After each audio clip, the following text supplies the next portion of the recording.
Dear you, I'm not quite sure where to begin. There's so much I want to tell you. So many letters I wanted to write. But all those words never made their way onto actual paper. They are still in here, stuck in my head. So it's time to finally let them out. I guess I'll just start at the beginning. I start at the start of this year's circle of life. I start with the arrival of spring.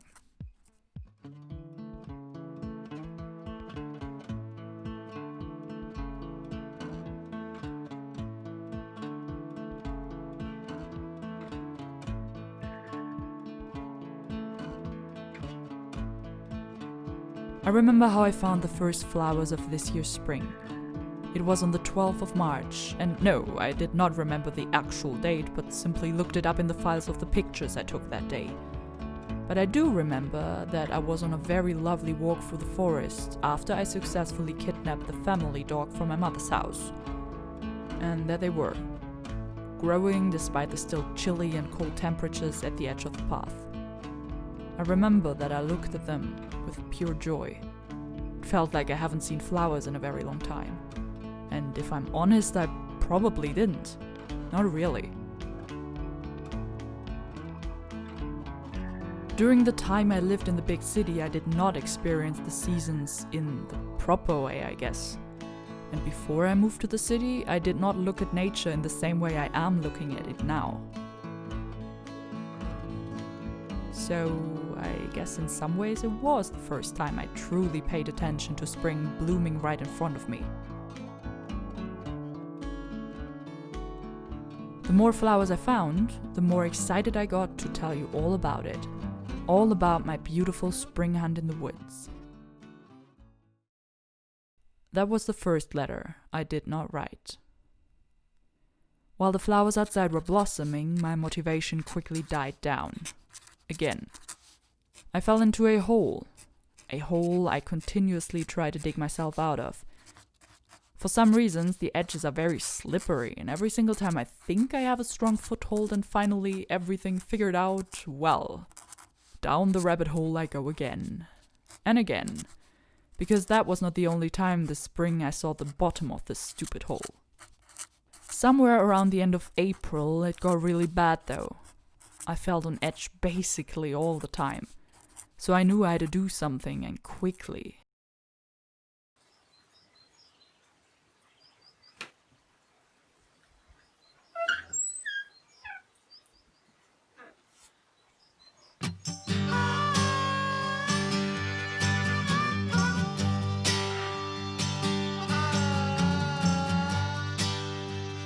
I asked my mother's boyfriend if I could stay in his little cabin for a couple of days.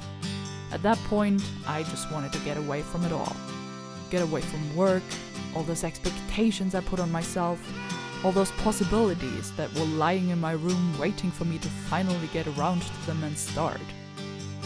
I just wanted to be alone. I welcomed the solitude because it gave me the chance to just scream and cry, sing and write and dance and let it all out. All that stuff that was stuck in my head and my body, without the feeling of being observed by my neighbors or family or strangers.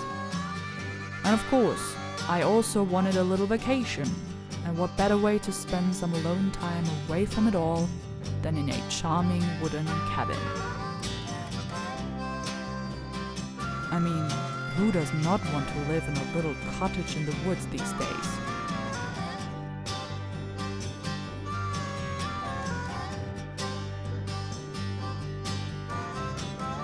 I did not even mind that it was raining basically the whole time through. I like rain. The sky was crying. I was crying. All was well.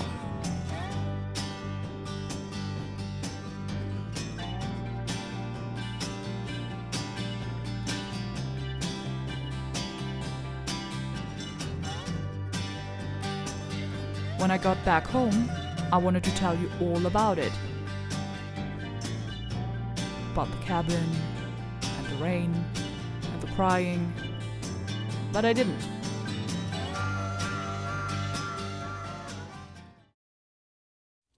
That was the second letter I did not write. But at least I was kind of motivated again, because I was able to get quite a few things done. One of those things was dancing under the full moon. But you should know all about that, because that was the letter I actually wrote and sent during spring. Oh, and after that I dived down right into my... No, not into the slippery hole, but into my new project.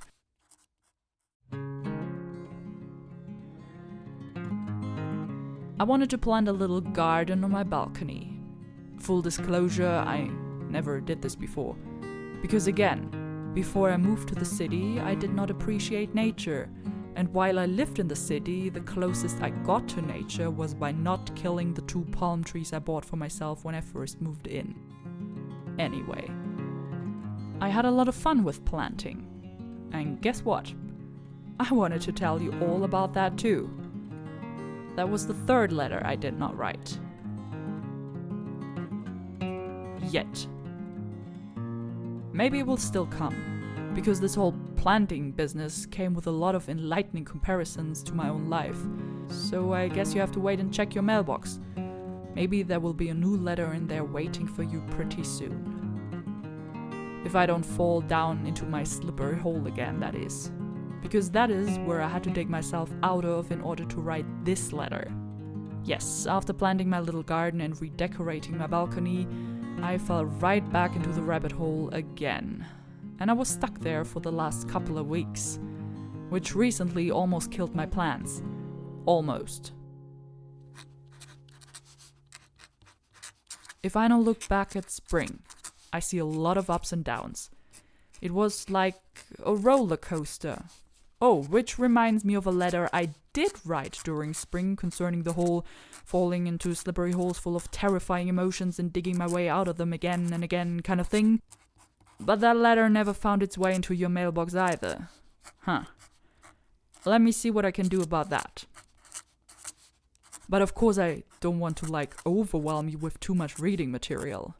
You did not hear from me since, well, basically March. But I would very much want to make this a kind of regular thing. And of course, I invite you to write back. My comment section is still pretty empty. It is basically aching for some nice letters from you. It could go something like this. Dear Lexi, now that I read an immensely long letter about your spring, let me tell you about mine. Or something like that. I leave it up to you, but please, don't be shy. Till then, as always, love, Lexi.